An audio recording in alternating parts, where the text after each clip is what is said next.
We see more issues of this in my office than anything else. Hey, I'm Dr. Patty Barch. I'm a traditional naturopath, founder and owner of Naturally Unbridled Wellness and naturallyunbridled.com, where we focus on wellness solutions, not disease management. This is Down the Ridge with Dr. Patty, where I give you 7 to 10 minutes of holistic life and wellness information on my way to work. This is not medical advice. It's for entertainment purposes only. Nothing I say is true. Don't listen to me.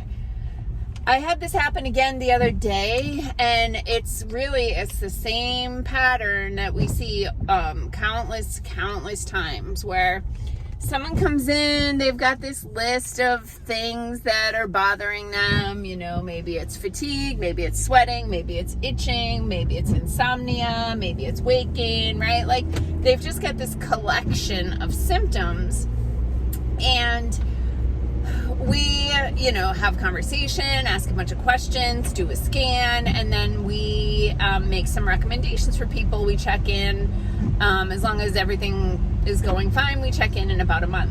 And at that point, there's a trajectory that we expect to see. We expect people to be making progress towards their wellness goals based on the recommendations that we made to them in their earlier appointment. And when that doesn't happen, I'm always like, wait a minute.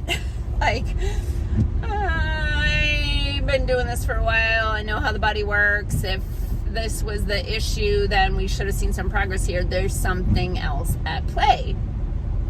Inevitably, we get on the internet and look up the 1 to dozen plus drugs that the person has been prescribed, and we take a look at the also can happen list. And inevitably, every single thing that they have come to me for is listed on the also can happen list. So I had a client last week say to me, like, well, what can I take for this?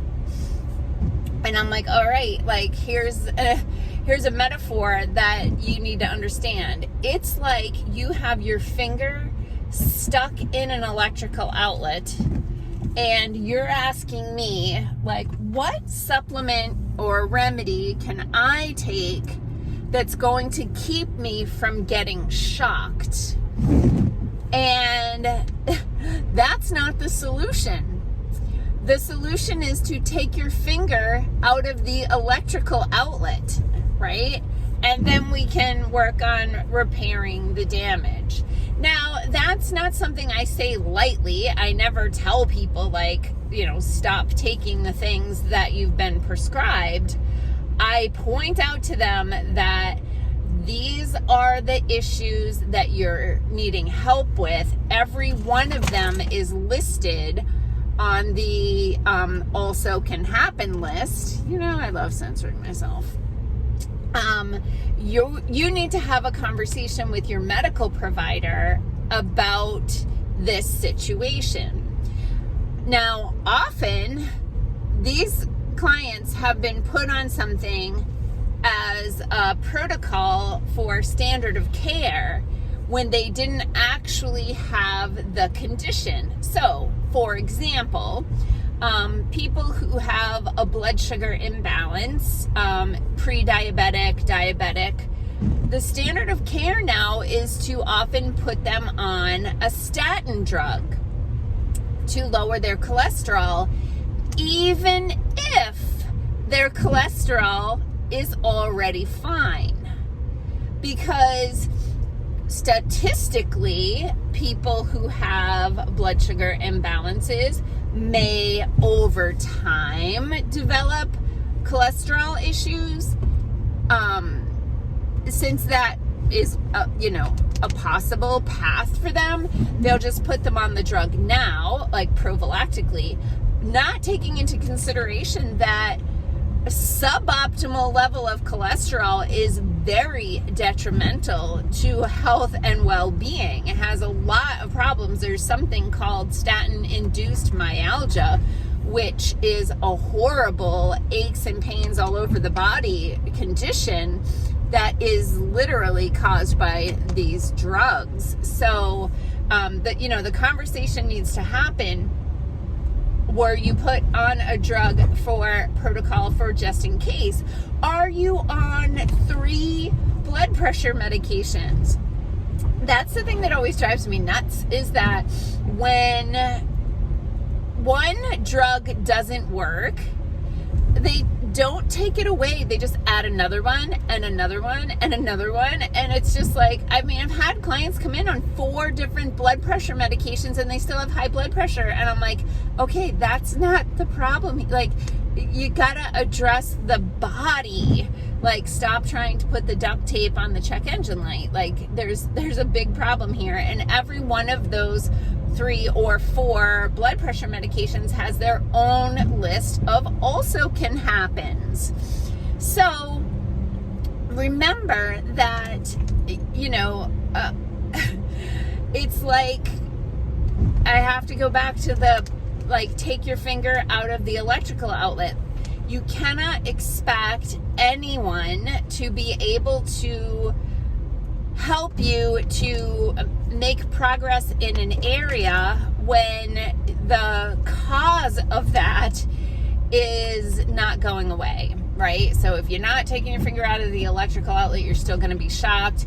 If you're not finding another solution to your symptoms, and your prescription is the culprit and you continue to take it, you're on a hamster wheel. You're not going to make any progress. That's, it just is what it is.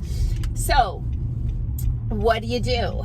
So first of all, you self-advocate. You get on the internet and you look up what are those prescriptions doing to you? What are the also can happens, right? What's on that list?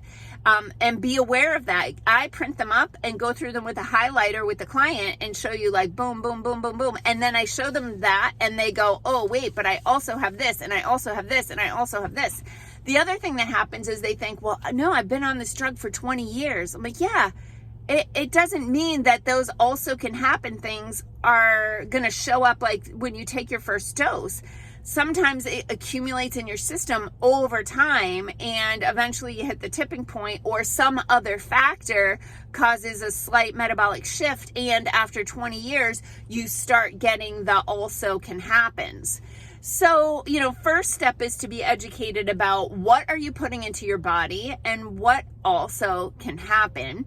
If the also can happens are happening to you and you don't like them, then the conversation needs to be twofold. One, going back to your medical provider and saying like, hey, since I started taking this, or as I've been taking this, I have developed this and this and this. All of these things are listed as also can happens for this prescription. And I would like to know what my other options are. And then before you go, okay, you then say, all right, I'm going to write those down and I'm going to go to the internet and I'm going to look at what can also happen for those things.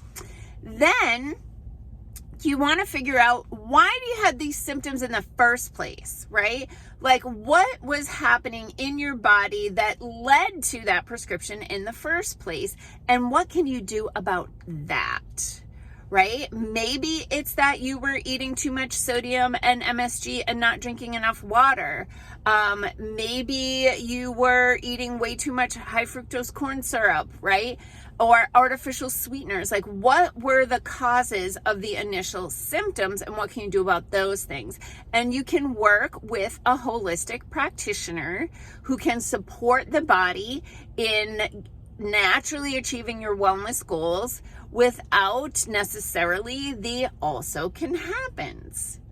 All right, so first step is education. Get on the internet. I like to use rxlist.com or drugs.com, but you can simply do an internet search with the side effects of blah, blah, blah, blah, okay, of your drug. And in a lot of cases, you do have to spell it right. The things don't always guess. Okay, peace out, peeps. Have a healthy day.